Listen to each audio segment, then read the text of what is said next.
What is up, podheads? Back with another episode of the Podioslave podcast. My name is Tony. I'm joined by Anthony. Hello. And I'm joined tonight again by Shawn. How you doing, man? Hello. Yes. Good to be back. You're back, baby. Yeah, it's I'm been back, a couple months. baby. We had teased it at the end of our conversation with you surrounding the New England Metal and Hardcore Festival that we'd have you back for year end like we did last year. And here we are doing year end. Yeah. Came quick, man. It always comes quick. It does, I know. right.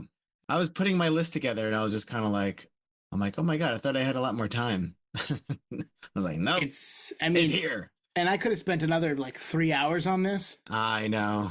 So there's stuff that I'm going to listen to next, maybe even from tonight's conversation that I'm like, damn, I love this band now. And, dig deep into their catalog like we did with last year. So yep. It's always fun to do these, especially bringing in a couple of different people, the three of us, to talk about stuff that hit us this year. I know Anthony and I probably have some similarities, but we'll definitely have some differences. And then it's nice to have you, Shawn, to give us your side of things too. So these are fun. I look forward to this episode every year. It's taken on a lot of different forms over what is this, the fifth one we've done, Anthony? It is.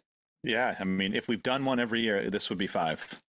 I think the first one's like an hour and 53 minutes or some shit, but but yeah, we're gonna dig into just some stuff that's kind of piqued our interest over the year, whether it be music, proper records and EPs, or we've got a couple categories that we're gonna spin the wheel on and just kind of react as they come up. So yeah, you guys excited?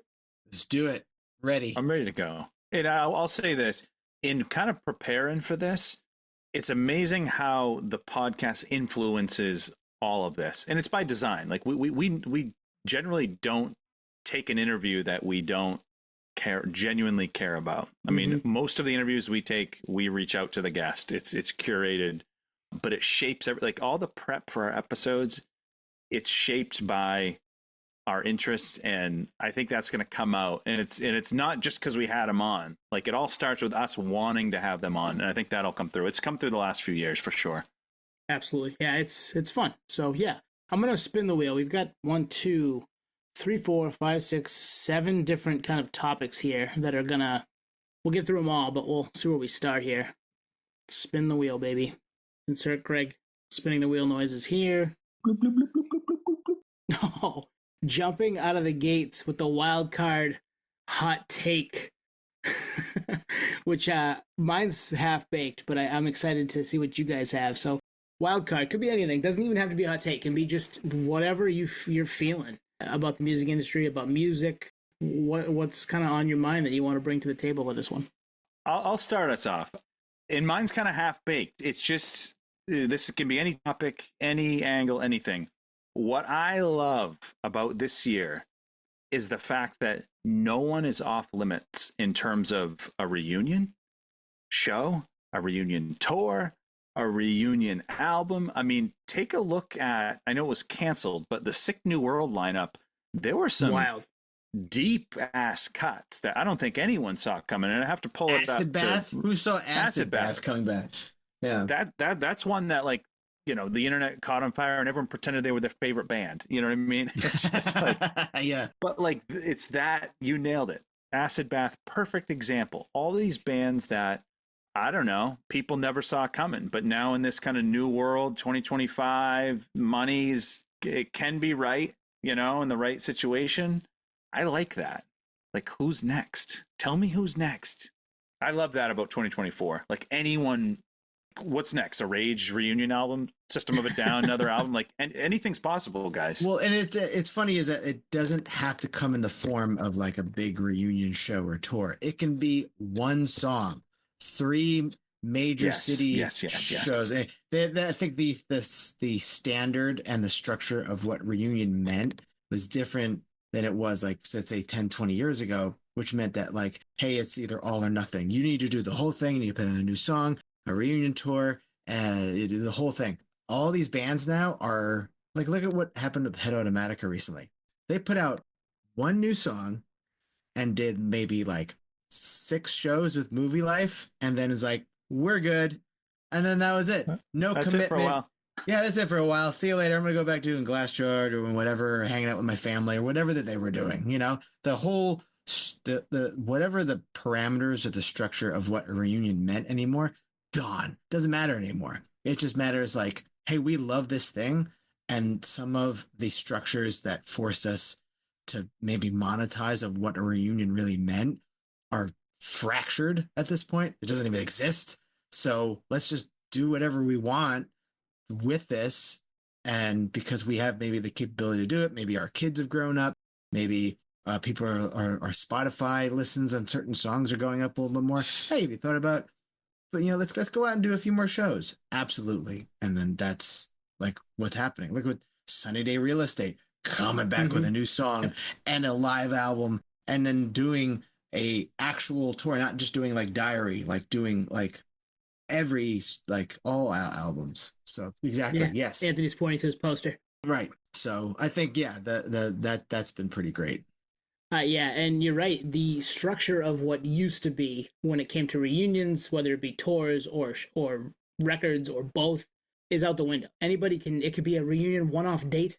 It could be a festival. It could be, we're going to put out a song and just see what happens, dip our toe into the water and maybe retreat for a little bit. And I mean, everybody, I feel like almost everybody is on the table for more and more and more of that. So I'm excited for that too. And I do love that about 2024. We saw it a decent amount in 23. We saw a bunch of it this year. And I think you're right. I think that's going to be the way of the world going forward, because you can do it however you feel like doing it. If you want to be the weekend warrior, you play Friday night, Saturday night somewhere, and then you're back to your day job. Cool. You want to put a whole record out? Awesome. You want to put it out an EP? You can do that. You want to put out one song and just interact with your fans again for a little bit? That works too. Like we're here for all of that stuff. Mm-hmm. You don't need a label. If you want to wipe your Instagram clean, go for it. Who gives it? I love that you do what you want when you want. And as a fan for that legacy stuff, like I'll take it. Like I'm on board for all of it. So that's kind of my wild card observation for this year. When we've done this now long enough that we've had conversations with people who are like, nah, that part of my life is over. And then they've had a reunion, which has been amazing. So I love seeing that those tides turn a little bit, because why not? I mean, if you can do it on your own terms, more and more people will do it. It's gonna be a long night if we deep dive all these. But that was a good. That one's a deep diver one, though. Yeah, that's a deep diver. That's a good one. Yeah. Shawn, what do you got? My deep cut is the worst parts of music and the music industry, and seeing what you guys think too. But I'm wondering if the concept of Spotify and Apple Music and streaming and all that kind of stuff, where it's going to just like completely collapse on itself, and artists are going to find an alternate way to monetize their lifestyle so that they can survive doing what they're doing. How are certain bands that can just barely pay rent continue to do what they're doing? And is there some sort of thing that's happening right now among them that's going like to say, fuck Spotify, fuck Apple Music, like we're doing this, and then running with that, and not realizing that they don't maybe need million or billion-dollar corporations to choose how people listen to music. Is that gonna happen? So I just feel like among just going to shows and listening to music and all that kind of stuff, whether it be through streaming or vinyl or whatever, or terrestrial radio, I feel like something's happening at some point, and I don't know whether this is going to be like what happens in 2025 or even the next couple of years, but it almost feels like this kind of like between streaming and social media, where is the breaking point for them? It's funny. That's kind of what my half-baked idea was. It was more on the social media aspect of it, but there's got to be something new for artists to find their way to people versus the old traditional. And I say traditional as in Spotify, Apple Music, whatever the streaming service is today, YouTube. Those power players and, the handful of large record labels that are still doing their thing, they're reliant on the machine, but the artist isn't, and still isn't seeing a ton of money from it. Like we all know what artists get paid per stream. It's less than it was a year ago at this time, or a year and a half ago at this time, because if you don't hit a certain threshold, you get $0. So that stuff from the middle class, which we've always worried about on this podcast of musicians, needs to change. And that piece of it, I hope we find something next year where you can get to your favorite band or bands in that world easier than being stuck with the algorithm, whether it be a streaming service or a social media site that kind of dictates what you see and buries a lot of good stuff. Us included, not going to lie. I think it already exists, and it's something like Bandcamp. It just needs to scale up, because if you think pre-streaming, where were we going? Pure Volume?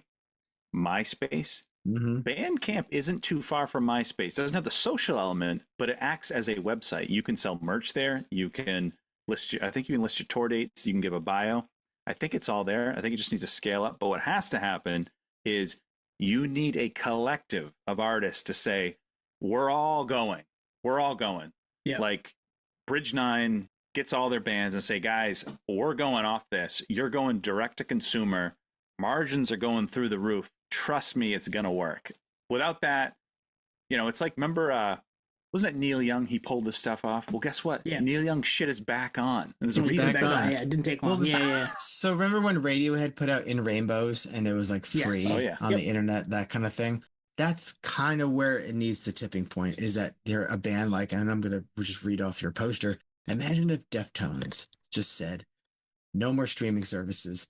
You can get all our music discounted from this website. You can buy all our merch from there, and we're making it cheaper. We're actually going to be able to record new albums, tour more, put out better material for you if you do it through this way. And then if other bands kind of follow suit through that and say, like, this isn't, the medium of which you should be listening to music, because it's not survivable for us. We literally can't make music anymore if we're going to go through this system. And then that happens. But the thing is, too, is that platform has to be able to like sustain that. Like, how can playlists, have playlists, things like that. All those things, all those options to be able to manufacture those things. Also, I don't know how servers work really, but I imagine you bring on enough people on a website, you need the infrastructure to maintain that amount of people. I imagine Spotify is, they have to run a lot. And the other thing too is that you kind of have to have a staff, a CEO or whoever who runs that thing with actual integrity and says, and if like an Elon Musk or $1 billion person says, here's this amount of money, sell it to me. And then I'm just going to like run this the same way Spotify did, run this the same way Apple did. X-Music. X-Music is coming. X-Music, right? Yeah. That's something like that. Where it's just like, I'll get your music out to everybody, but I'm going to give you 2 cents for it. And then the artists will have to say no.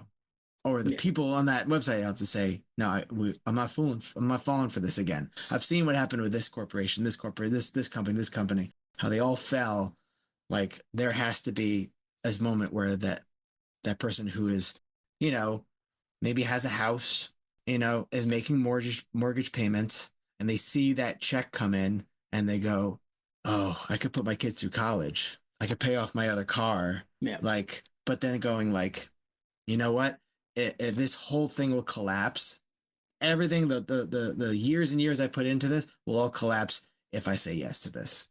So you're right, and that could happen. And it may not happen in 2025, but I think the seeds are starting to be sown for that. So we might start to see something or more things pop up that will lend itself to getting us there. So yeah, that'd be good for a lot of. Probably need some of the bigger heads on board to make that work. A couple of them anyway. Yeah. But that would be good for a lot of artists. Cool. All right. Well, that was mine too. So that kind of works out. You guys ready for the wheel? Do it. Spinning the wheel. Spin, spin, spin, spin. Spinning now. What do we got? The suspense is killing me. Favorite concert of 2024? I have a few. Shawn, how many did you go to? Either as a photographer or a patron? I have not counted them yet because I still have 4 more to go to this month. I counted, it was either 15 or 16 total this year. Yeah, I've been to a few a month, that's for sure. January and February are always very slow. I actually looked back through my Instagram and I was just kind of like, January, February. Those are, I think I went to 1 in January. And I think it was when Gumscab did that charity show. Anyway, I mean, my favorite, and Tony will attest to this, that Mannequin Pussy show was life changing. Wow, nice. That was a cool show. That was a very cool show. Yep. That show, she puts on, that whole band is in unison, such a great act. And Missy, the lead singer, she puts like the performance she puts on from beginning to end. And on top of that, you could tell that this was a show that was supposed to be at Portland House of Music. It was a much smaller venue, got moved to the State Theater, which was like 2-3 times the capacity of that. And then she looked out and was just like, oh shit. And she saw her legit smile within the first song, like, wow, I can't believe this is happening. And then just went, and then it was like back in character. She just kind of has this character that's very sassy and this kind of like, she talks like this. And it's just like, I don't know why everybody. Get her on the pod. Let's get that voice on the pod. She'd be entertaining. She was great. And then she just went back in the persona and made, because her music is so, can be soothing and can be aggressive, you know? And her persona was the same thing. When she was talking in between sets, she was soothing, and then she would lose her fucking shit because of just how the music, that album is too. She just was able to coach it back and forth from what, you know, that persona like really was. So, and you saw that on all the songs. So Better Lovers at the New England Metal Hardcore Festival was, I was always like kind of sitting on the fence with Better Lovers. That EP was great, but then I saw them live and I was just like, I'm 100% on board. Game changer, yeah. Game changer. Listening to the new album was almost like reliving the experience. So that was great. And then, I mean, I went to so many great shows, but I would say my moment, moment was recently when High Command was opening for Cruel Hand at Gino's. He pulled out a broadsword and swung it. I saw that. I saw your photos, I think. And I was like, why isn't everybody doing this? So that was great. That's amazing. Yeah. That Mannequin Pussy show was something else, man. They put on a show. There's a lot of thought that goes into what they're doing, and then a lot of energy and emotion that goes into what they're doing. And it's not, you can't fake it. So I'm right there with you. That was a good one. I'm shocked that scaled up to the State. You know, they're a well-known band, but geez, that's a leap. Think about growing up, the bands that played there, like that. The State was reserved for a big ass band, so kudos to them. Yeah, it had to be damn close to like 3/4 full, right? I mean, people showed up for that one.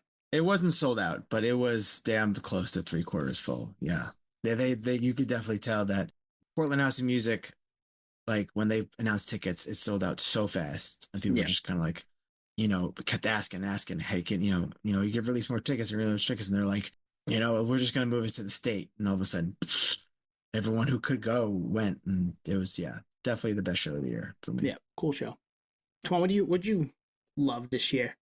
I actually hand wrote all the shows I've been to this year because I need to get them into my spreadsheet. If you listen to our podcast, you know I have a spreadsheet. I'm a fucking geek. It's been ongoing for years and years. I got to get them loaded into my spreadsheet. But there's one that stands out. And Tony, you came. We went together to it. Nice. The Have Heart reunion at Roadrunner. Oh yeah, in July. Yep. That was in July at Roadrunner. It was Speed, Gel, Initiate, Eye for an Eye, and Wound Man, with obviously Have Heart headlining. But I've seen them 15 times. That was the best time. And the best time before that was the reunion in 2019 Indoor Palladium. I don't care what stage that band is on. Pat Flynn and the crew, they capture it perfectly. There's no barricade, which, you know, I've been to a couple shows at Roadrunner. Shouldn't be. Yeah. Yeah, and I don't know if they would have played if there was. You know, the Bane show last summer, there was no barricade, but that's not the normal thing there. I don't know. It reminds me in a crazy way of, actually, we were all there. Queens of the Stone Age played the Civic Center last year, and you would have thought you were in a fucking basement. Yeah. Like, oh yeah, that's true. Home was just, it was like it was you and him. And same thing with Pat Flynn. It's like he's talking to me. You know what I mean? It's just a vibe. And hey, and I got to give it to Speed too. That band's wild. That was a fucking showcase. Like that was a blueprint of how it's done, energy wise, crowd interaction. Like it was, the whole thing was a vibe. And I think Roadrunner holds 4,000 people, I think, and that sold out. So it was untouchable, and they played everything. I mean, and then the last song was it probably "Watch Me Rise." The whole crowd was on stage. Oh my god, so cool! Yeah, and you got a pretty awesome photo and live photo. That dude like head walking people that we put up on he got our socials. 3 or 4 steps in. Yeah, it was crazy. But that was I went to some good ones. That was the one. Do you think like Pat with Fiddlehead, like he's kind of that band has kind of helped him appreciate and evolve Have Heart a little bit to like where it is now and why that was probably better than any other time you've seen them? I think you might be onto something, because the last Have Heart show in 2008, 2009 on Edge Day I went to was at Club Lido in Revere. That capacity was 1,200. So he didn't play a big, like the reunions in 2019 where it was, sold out Palladium in 2 seconds, then the 10,000 people outdoors, and then Sound of Fear and all that shit. I think those are like new territory crowd wise. So I think you're probably right.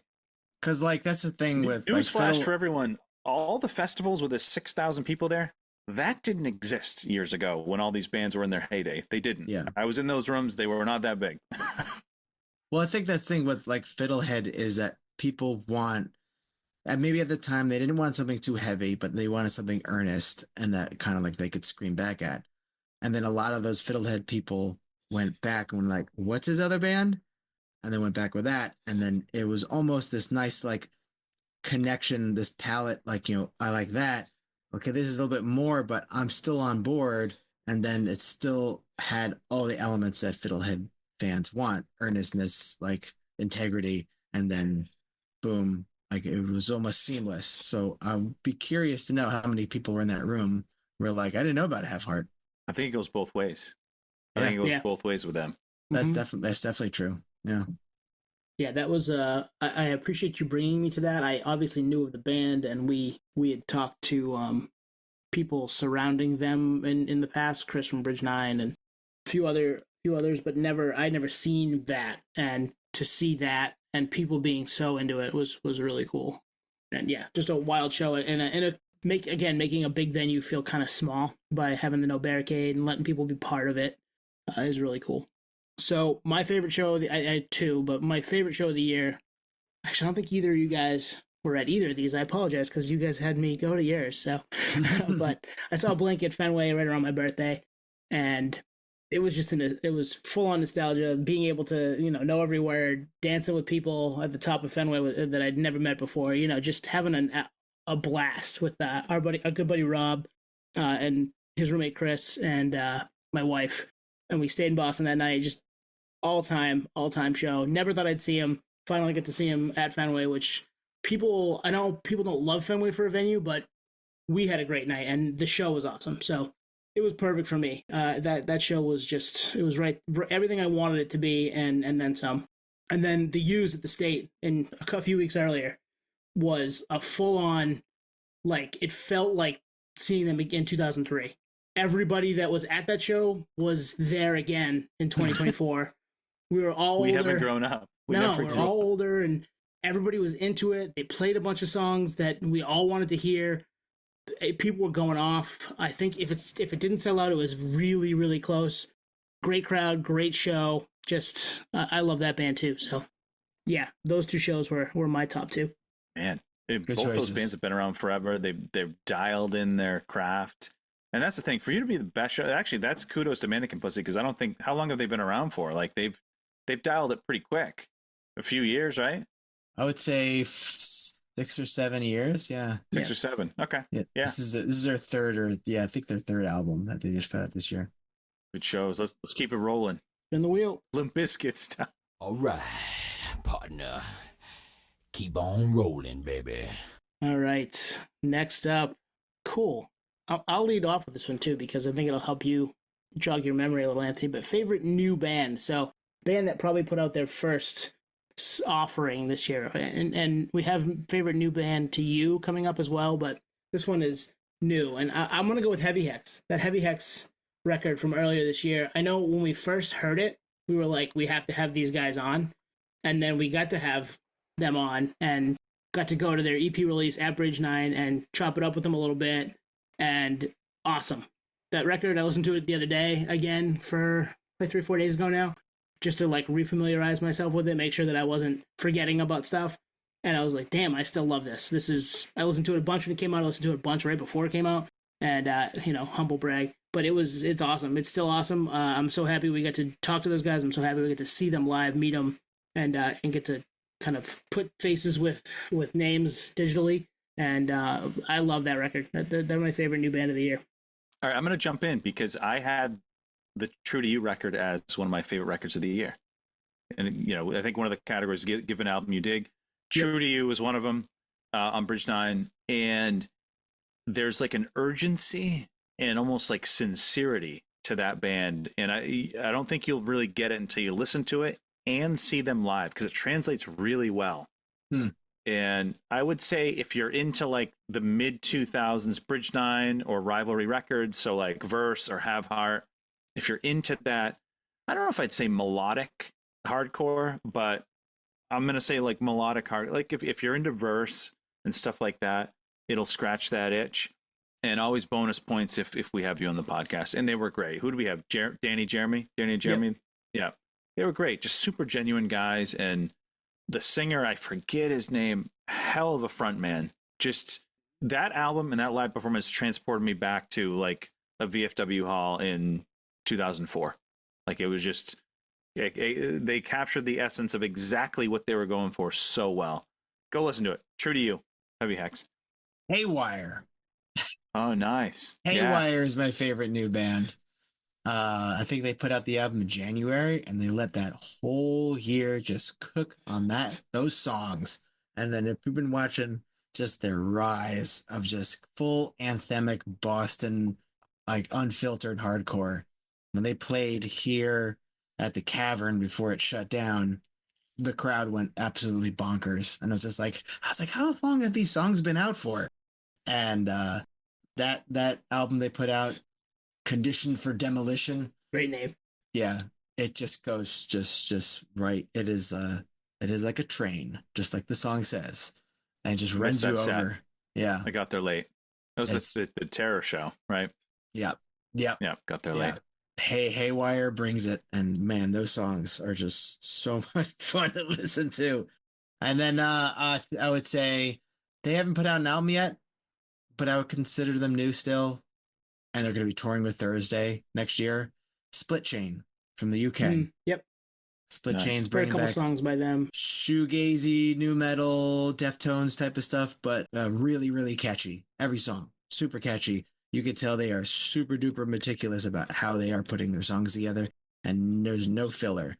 So they are slowly building up their fan base so that when they do finally drop an album, it's going to be very anticipated. And I think a lot of people are paying attention. The algorithm likes them, and I know, was there a song they did with somebody? There's a feature. Yes, it was with we saw them live with Super Bloom. Oh yeah, Soft Cult. Yep. Yes, they did a song with Soft Cult. Yes, that song's cool. Yep. Yeah. Oh, nice. Yeah, and they just got signed. Was it Epitaph? I can't remember. I think you're right. I think it was like Epitaph. Yeah, I've seen the name.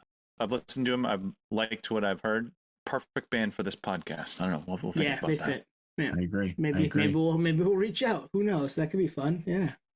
Cool. All right, ready for the next one? Spinning that wheel we're all again. over the map with this. This is very typical of this podcast. That's a good thing, baby. It's a good thing. Favorite music moment of 2024. Can I lead off? We might have the same one. I don't know, but I thought about this. Nothing jumped out immediately. I had a few in the mix, but this is one of my favorite music moments, and it's probably not for the reason people think. Knocked Loose and Jimmy Kimmel. I had that on my list too. And maybe we'll have the same reason, maybe we'll have different reasons, but I think for a lot of people, it was like, this is a huge moment for metal music, and rising tide lifts all ships. Not for me. I actually don't want that. I don't want that at all. I personally do not want my favorite band on Jimmy Kimmel. Not because I don't want them to, reap the rewards of their work and all that stuff, but it typically means you sold out. It typically means you change your ethos, you change your sound, all that stuff. And you need a sacrifice to get there. For them, what makes it so cool is how this is the moment is they didn't do any of that. If you listen back to laugh tracks, there's not a big difference, folks. And I just think it's cool that they did it. They almost like hacked the system. Mm-hmm. They almost like cheated the system. And I mean that in like a supportive and positive way. Not that they didn't earn it, but like they infiltrated the system so much that no one, think about it, no one's been able to do that. Who's the heaviest band before them to go on Kimmel? I think I was looking up stuff. Or any of the Rammstein was one of them that I looked back on. A little more digestible. I mean, Du Hast is more digestible than anything. But like that to me, like they're one of us. First and foremost, they're one of us, but I don't think they sacrifice a lick to get there. And the fact that they kind of almost like snuck on stage to get there, I think it's the coolest fucking thing. That's my music moment. I thought about this. I was just like, does this mean they were going to have like, you know, more hardcore bands on late night on Jimmy Kimmel show, like, or Jimmy Fallon stuff? Because like hardcore and metal and new metal have been on Conan a lot, you know? Yes. Mm-hmm. But like, is like Colbert going to have like Kubla Khan on, you know? I don't know. Maybe, actually. Maybe.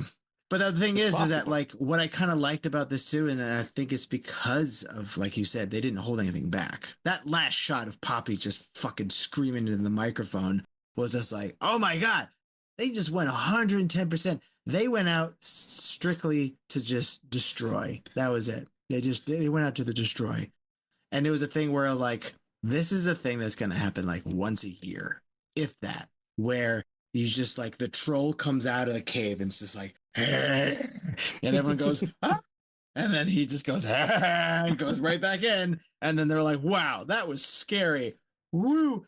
You know, it's like when you watch a PG-13 movie and someone drops the F-bomb, you know, there it is. That was the one. That was a carefully calculated moment of where that's supposed to happen. That should be the way it stays, because if you oversaturate it and then you try to make it more palatable for audiences, or it becomes more palatable, I don't know if this could happen, but it's more effective in the way where it just kind of rears its head up and then everyone like goes, holy shit. And then it goes back down. And then they're like, I don't know when that volcano is going to explode again.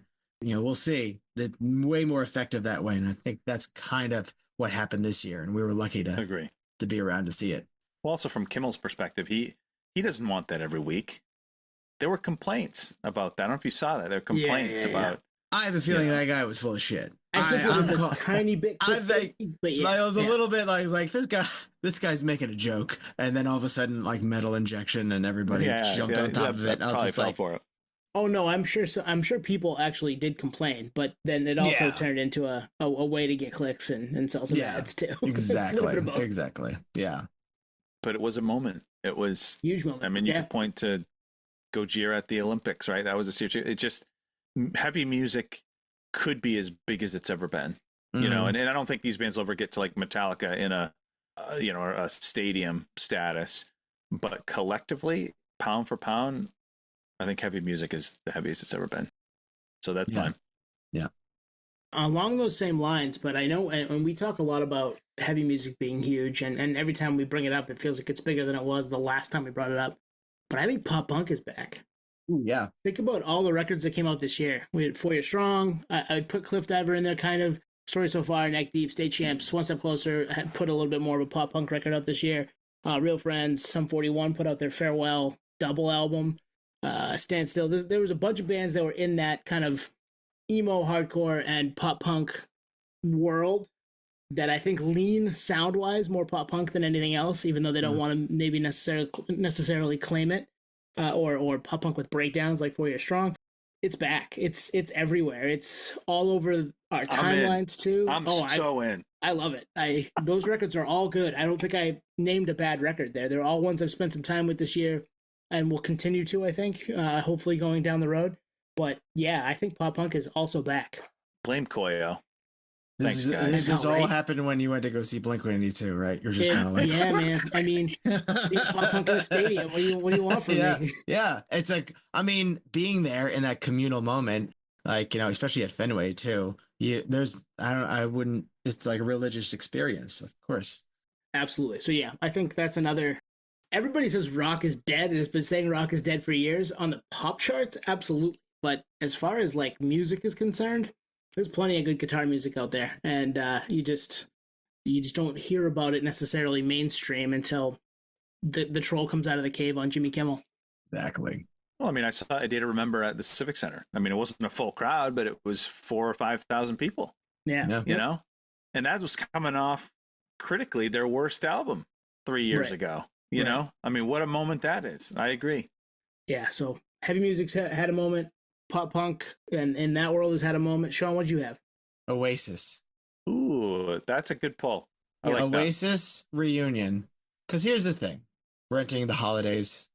We've all had Thanksgiving. Christmas is upon us, and there's a lot of disagreements nowadays. But you know what? If the Oasis brothers can get back together, play a few songs, there's hope for the rest of us. That's true. It's very true. So, have they even played yet? I don't think so. So they haven't played yet. No new music, and it is the literal biggest story of the whole fucking year. It is a big story. Yeah, it is the biggest. Like, people went nuts. It might not even happen, guys. Yeah, it might not even. Yeah, I can see that happening too. Wait. So they happen. Okay, they happen this weekend, December 13th, 14th, and 15th. So I don't know when this episode comes out. Right after. So this comes right after. So did it happen, everybody? How was it? Yeah. Did they talk? Did they fight on stage? Like, who knows? Did someone storm off I can tell you right now, we don't know exactly what's going on, but we could just say that like this led up and gave us a little bit of hope that we can all get along. Maybe if it means there's a lot of money involved.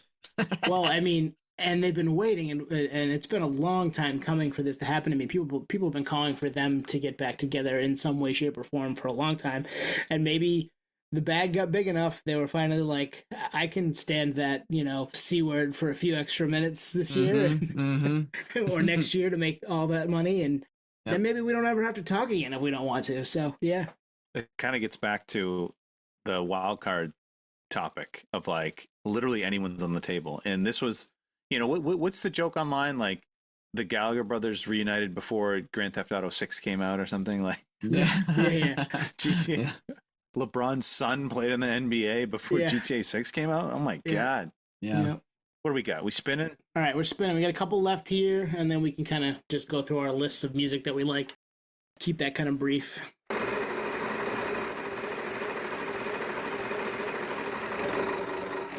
All right. Favorite new band to you. So they don't have to be new this year, but they were new to you this year. I had to do kind of last minute for new to me. But the one band that, and this is going to go for like, hardcore right here, is Sorcerer. Never heard of Sorcerer before. I like stumbled upon them on like the hardcore Reddit thing, and the cover kind of like caught me. I'm like, this seems like it's going to be good. And I've been obsessed with it for like the past month or so. The album is called, and you can cut this part out of me trying to find it. Devotion. Yes. No, we're keeping it. We're keeping it all. Sorry, Sean. It is called Devotion. It's just like it has this kind of like he looks like kind of like a dopey guy in chainmail, and he looks like kind of like weathered. And there's just something about that image and these songs that are just like, kind of that thrash metal hardcore combination. But those 30 minutes, just like song after song, Devotion, In the Arms of Mortality, Fortress, just boom, boom, boom. I'm like, this is like almost medieval themed hardcore. And I didn't know I needed this. And now I know I need this. I think I need this. Yeah. Looks like, I just looked them up. Looks like they're from France. Yeah, I wouldn't have thought. It doesn't sound like they are. Here's the crazy thing.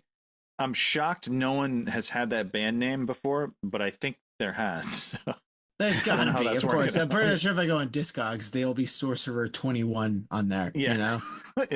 In what does Nate say? Parentheses? Parentheses, yeah. Hey, Nate.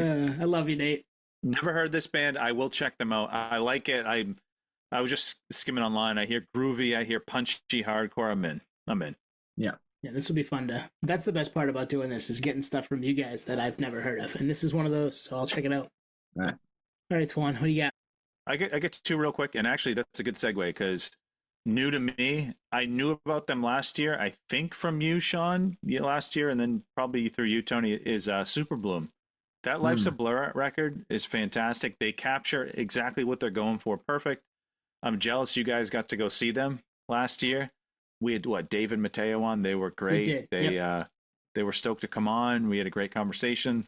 So that's in the more kind of rock alt, that type of world. And then on the heavy side, Missing Link. I don't know when they started, but that Watch Me Bleed record is so good.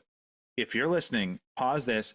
Go listen to the song Another Cross by Missing Link. It's got almost like Deftone, mid 90s Deftones riffs in it over hardcore vocals. It's awesome. Go listen to it. I think Triple B put it out. Sold. Those are my two. I'm ready. I haven't heard of them. On the list. I've seen them in passing, but have not listened. So that's another one to add to the list. I recently found the band Heart to Gold. I know we talked to the Cliff Diver folks a little earlier this year, and they were getting ready to go on tour with them. And they put a record out earlier this year called, I think, Free Help. I hear some title fighty stuff in there. I hear some kind of emo-y stuff in there. I hear some pop punk stuff in there. It's a lot of the things that I like about bands like them, and the record's cool. So, Free Help from Heart to Gold. They've been around. It seems like a little while now, but that's the first time I'd heard of them. Came out pretty recently, middle of November. So it's only been out for a couple weeks, but I've dug that as far as a band that's been around for a little bit. Will Yip produced too.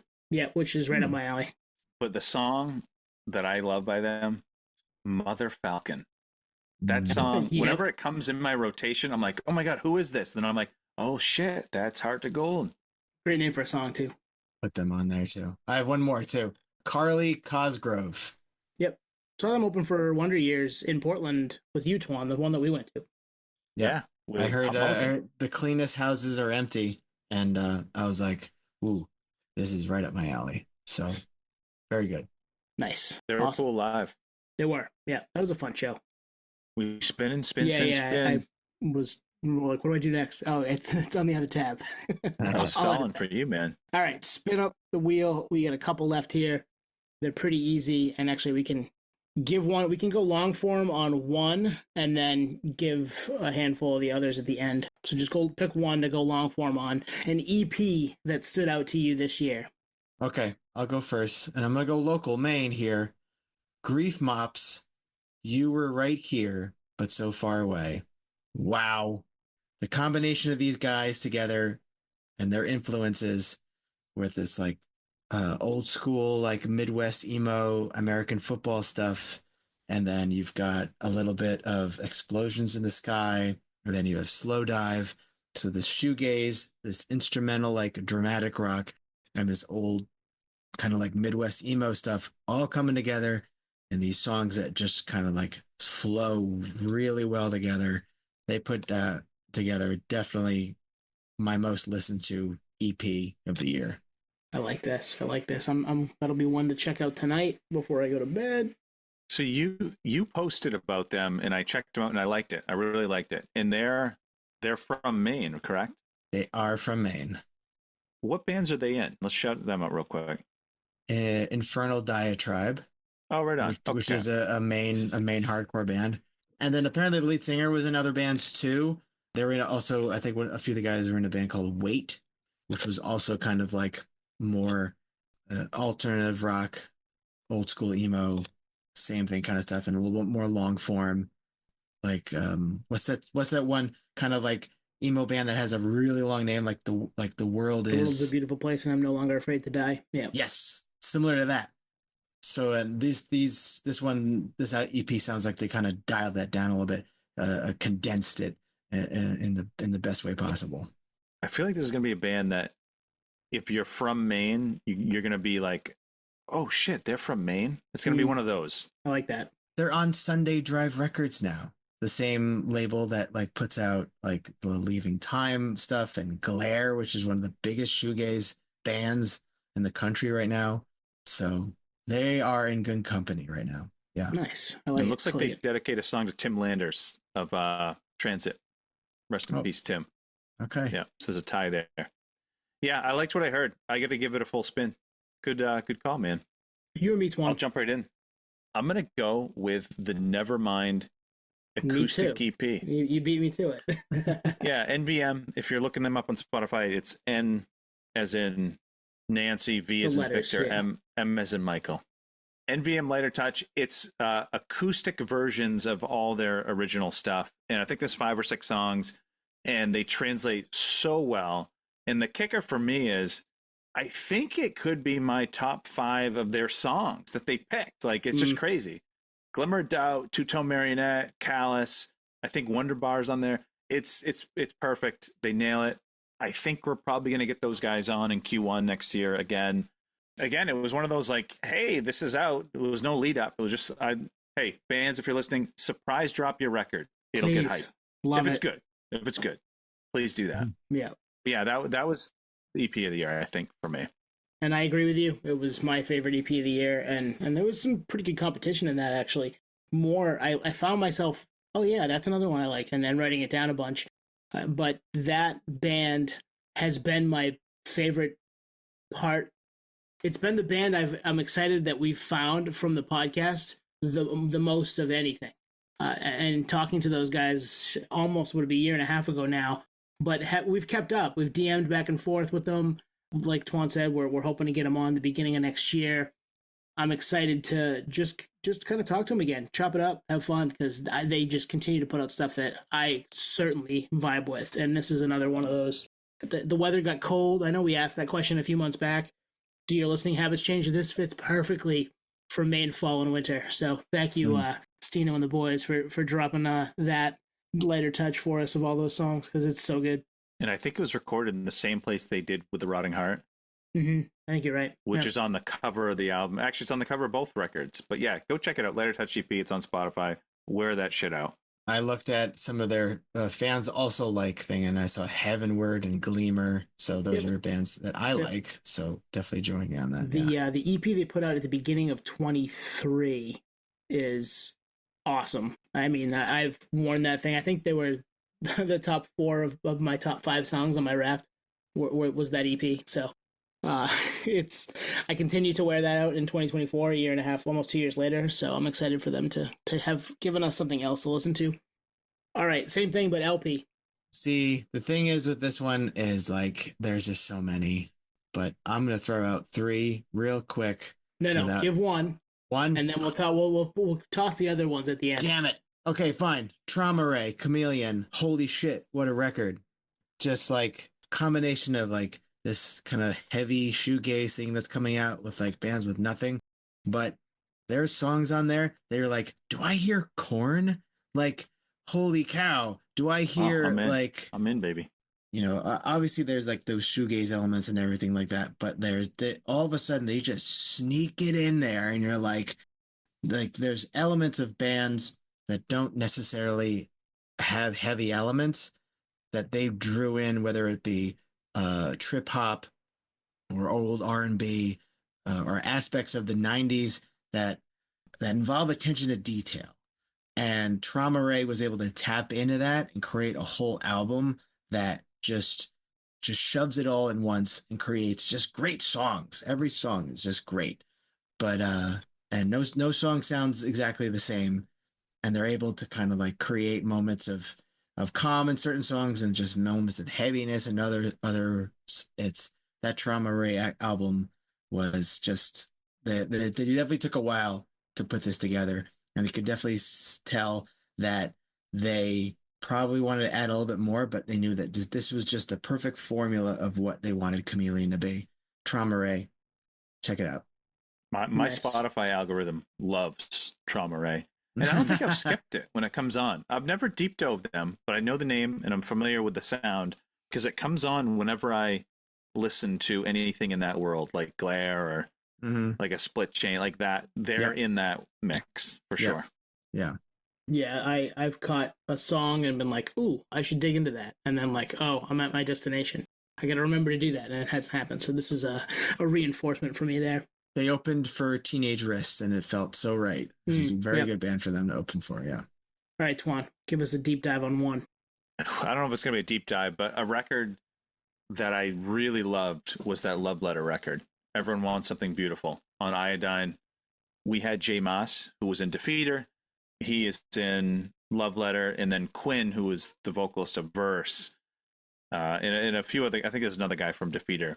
That record, it reminds me of Heavy Hex in the sense that it takes me back to that mid-2000s kind of melodic hardcore wave where it's super heartfelt. Quinn means every fucking word and lyric of that album. There's a sincerity, it's a vibe. But if you're into that, you know, kind of mid-2000s melodic kind of Verse, Bridge 9 stuff, go check it out. Rivalry stuff, all that. You'll like it. That one stood out for sure. What's it called again? The band is Love Letter. 2 words, Love Letter, and it's Everyone Wants Something Beautiful. That's the type of stuff that I love about that scene. It's Heavy Hex, it's Love Letter, it's the world of music that hits me the most from that scene. So I was super stoked to be able to talk to Jay and be able to, you know, dig into the creation of that record. And then it's really good. So it's one of the ones I had on my list too. And Jay produced Heavy Hex too. So he's yep. Dual threat. I've got 10 of them sitting here. I got to pick one. I think of all the ones that are on here, the one that I'm going to come back to the most that I haven't already mentioned is the Cliff Diver record. Birdwatching came out late September. We had Joey and Bree on again earlier this year to talk about it. So if you haven't checked the record or haven't checked that episode, go back and listen to it. Really, it's all over the map. It's got, I mean, there's 7 members of the band, so like you're going to get a bunch of different influences coming into this band. Like you've got songs that are straight up pop punk, you've got some emo songs, you've got some ballads, you've got some songs that deal with some heavy stuff, you've got a full on kind of 1 minute long hardcore song in there. Like it's everything. And I think Bree screams too on one of the tracks, right? Yeah, she gets in there, yeah. And she's awesome. I'm glad they added. She joined the band a couple years back. I'm glad that they brought her in because she's dynamic and a great front person for a band. And then Joey's great too. And I love the names of songs. I love everything about that band. Hopefully at some point they'll make their way up here or close by so we can get down and meet them and see them play, maybe in an IKEA. Who knows? But that band's awesome. Birdwatching's great. It's one of my favorite records of the year, and I had to give it some more love. It was on my list. It was in my Spotify Wrapped. They were the 5th most listened to for 2 reasons. One, I love them, but my 3-year-old son loves them. Nice. He goes, Dad, play the loud song, and it's Days Gone. When Bree goes, when she starts, it's just isolation vocal, and it's you know, to my son it's loud. To me, it's like, oh, it's not that loud, dude. Yeah, but, wait till you hear what Dad's got. Yeah, wait till you have, you know, see what I have in store. But he loves it, so we listen to that a lot. Good pick. Cool. All right. We each have, I'm sure, other EPs and other LPs that stood out to us. Let's rifle off a couple. Maybe 3 or 4 piece. Don't get into it super deep. Just I listen to this one a lot. I like this one. Whatever. I'm going to answer this question in my own way, so I'll go last. Okay. I'm going to name off a bunch and then just kind of stop with one that I just liked, and then I'll just go into that. So cool. I'm going to run them off. One Line Drawing, Scan Anxiety. Super Bloom, I Loved Everyone. The Bonnevere EP put out, Speyside, great. Secret Works, SW2, Gum Scab, Cut Your Teeth. Big Ass Truck, the Big Ass Demo. If you want to laugh and just beat stuff up, Big Ass Truck is great. Those are my EPs. Love it. All right. We had obviously talked about Nevermind. The Trawl Boys, their EP is a little bit of a departure for them. That one was cool. Authority Zero, I really dug that one. Ass Friends Rust, we had Damien on last week. That was a really, I enjoyed that more and more every time I listened to it.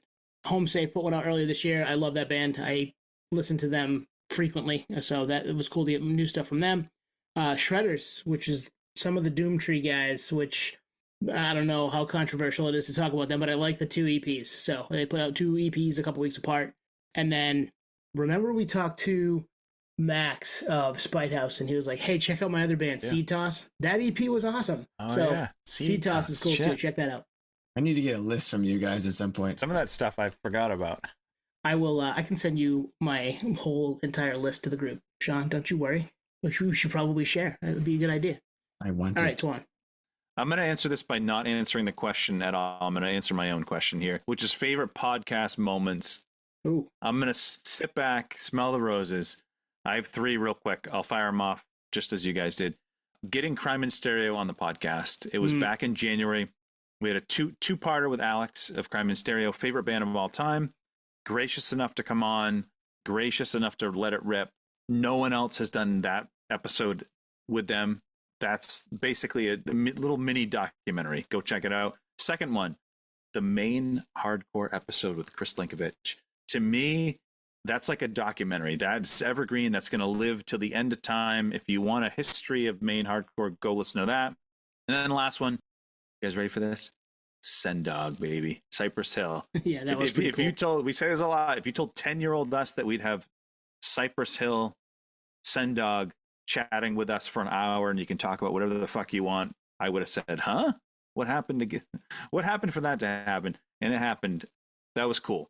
That could be the highlight for me, actually. Just the rarity of it. It was cool to get someone from Cypress Hill on. Amazing. Records, I had the Hot Water Music record, had Cliff Diver, I had Love Letter, I had the HopeCon record. Yeah, it was a good year for music. I don't think it was like an elite year, but it was a good year. Yeah, I agree. What'd you have for records? LPs, Shawn. All right, I'm going to do the same thing I did with the last one. I'm just going to go them off. Beth Gibbons, Lives Outgrown, the Portishead lead singer, put out her own album. Holy shit, it's amazing. It's a grower, but if you like Portishead, it's awesome. It's just different. Fontaine's DC Romance, Doechii, Alligator Bites Never Heal, probably the best hip-hop artist around right now. Mannequin Pussy, I Got Heaven, High Vis Guided Tour, Sophisticated Adult, they're self-titled, is amazing. Better Lovers, Highly Irresponsible, Full of Hell, Coagulated Bliss, Chat Pile, Cool World, Candy, both of them, It's Inside You, Flipping, both those things are fucking awesome. And Contention, Artillery from Heaven, probably one of the best hardcore albums of the year. Nice.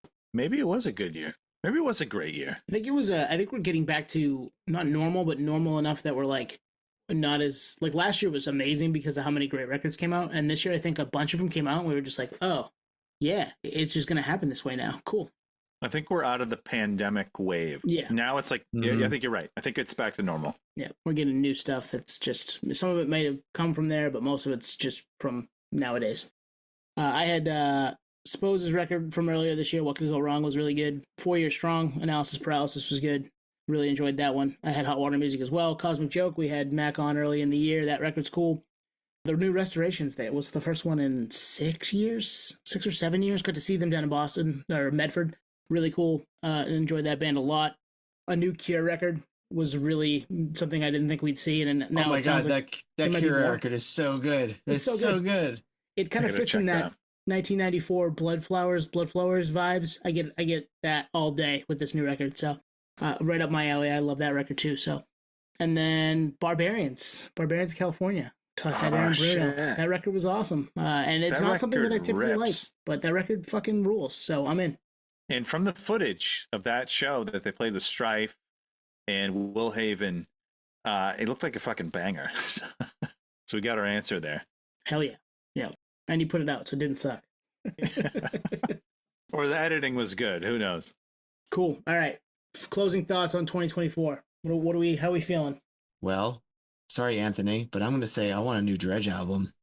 Why would you say sorry to me? I think you said like the last time we talked, we were like, hey, we could talk about anything on the podcast except for Dredge. And I'm just shit. I was completely joking. Oh, okay. Because I knew well, that then I want to talk about Dredge then. Anyway. El Cielo, man. Catch Without Arms is yeah, Catch Without Arms. What? Yeah. Oh, is that Dredge? That's Dredge. Dredge is okay. Le Motif, El Cielo, Catch Without Arms, The Pariah, Parrot, and Delusion. And then they put out I like them. So yeah, hopefully, cross some fingers, new Dredge album. There's rumors that Serge from System of a Down is going to be doing guests on it. all kinds of stuff. That's what I'm looking forward to. I'm always down for anything. Of course, a Split Chain album would be great. But yeah, bring Dredge needs to come back. Tour album. Yes, please. I want more music. I want more shows. I want more of this. So I'm all in on that for 2025. Records I'm looking forward to. I'm hoping a new Manchester Orchestra. I'm hoping a new LS Tunes. I know Thursday just put another song out. That one's good too. Yeah, I'd be stoked if we get like a Thursday, even if it was an EP, like 6 songs or something. But an LP would be phenomenal. So yeah, that's what I'm looking forward to in 2025. All that. Actually, not to cut in again too, is I want a part 2 of that Chris Link main hardcore history thing. I like it. I'm in. I was sucked in. I wanted that episode to go on for 5 more hours. That was great. There's more where that came from, my friend. It hasn't been recorded yet, but it's possibly in the works. He's down. For me, it's kind of continuation of the wild card thing, which is I think no one's off limits. I think you could see a Rage record next year. I think you could see a System of a Down record. I think the last band on your wish list, or the band at the top of your wish list that likely will not put out an album, I think they might. And I don't have any inside info. The world is different. And there's money out there, and people can do things. Like a lot of these legacy bands are out, they're off their contracts, I think. I might be making that up. But like anything's possible. So if you see like a Rage fucking release on Bandcamp, it would not surprise me. It's like, I think we're going to get that level of anything goes. I'm in. I'm all in on that. Maybe it's just a prediction. I think it's a prediction. I think that's a good mic drop right there. I'm ready for it. Yeah. We're going to get a Rage album on Bandcamp and the world's going to change. I'm fucking in. Could you imagine a Rage album on Bandcamp? Really? Like Zach's leg is healed. He's back, baby. Yeah. If they want to like, stand by what they've always stood by as like that band, that would be a way to. They're the ones. Yep. They're the ones to do it. I'm all in on that, man. All right, cool. That's a good way to get out of it. Yeah. Well, Shawn, thanks for joining us again, man. This is always a fun episode, and it's fun to chop it up with you, and the 3 of us have a good time doing this, man. I always enjoy it. Always. We'll have you back. We get maybe a Dredge deep dive, man. We'll see. Yeah, we could do that. Yes. We get one. Yes, absolutely. Well, I know we have stuff next week. We're not sure what it is yet. And then this is 248, so 249 will be next week. Episode 250 before the year ends is insane to me. So yeah, it's been a lot of fun. We're excited to dig into 2025 with all of you out there as well. And yeah, more to come from the Podioslave camp, and we'll be back at it. We'll see you next week. Peace, pod. And the week after that, and the week after that, and the week after that. Maybe, hopefully. And the week after that. See ya. Bye. Thank you for listening to Podioslave. We are at Podioslave on Twitter, Instagram, TikTok, all of the places that you can find us on social media. Facebook, Podioslave Podcast. YouTube, Podioslave Podcast there. Email us at podioslavepodcast@gmail.com. And hey, if you want to become a supporter, click on the link at the bottom of the episode and give us $1, give us $5. It keeps the lights on, keeps us going. We really appreciate that stuff. Thank you. If you hear a cat, there's nothing I can do about that. He's in his. He just woke up from like probably a 14-hour nap, and I think he's kind of like, "Where is everybody?" So what is Shawn? What is your cat's top 5 albums of the year? Let's go.